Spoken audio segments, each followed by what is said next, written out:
ఫస్ట్లో ఓ క్రేజీ కాంబినేషన్తో cinema announce చేసేస్తారు. దాని తర్వాత పిన్ డ్రాప్ సైలెన్స్ మెయింటైన్ చేస్తారు.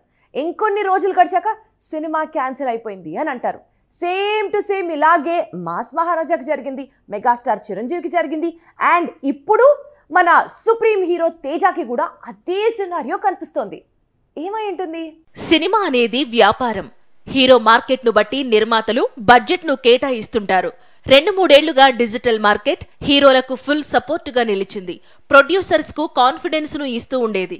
దాంతో బడ్జెట్ పై లిమిటేషన్స్ తగ్గి హీరోలు కోరుకున్న కథల్లో నటించేందుకు వీలు పడేది. ఇప్పుడు అంతా మారిపోయింది. ఓటీటీ కంపెనీలు కోట్లకు కోట్లు పెట్టి సినిమాలు కొనుగోలు చేయడం లేదు.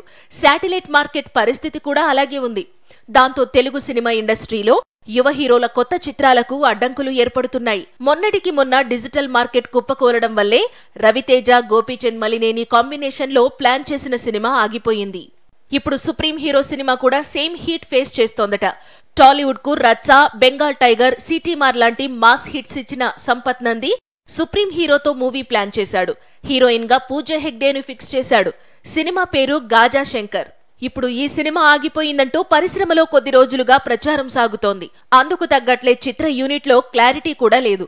లాస్ట్ ఇయర్ విరూపాక్షతో 100 కోట్ల వసూళ్లను చూశాడు తేజ్. అయినప్పటికీ కొత్త సినిమాకు డిజిటల్ పరంగా బిజినెస్ జరగడం లేదు.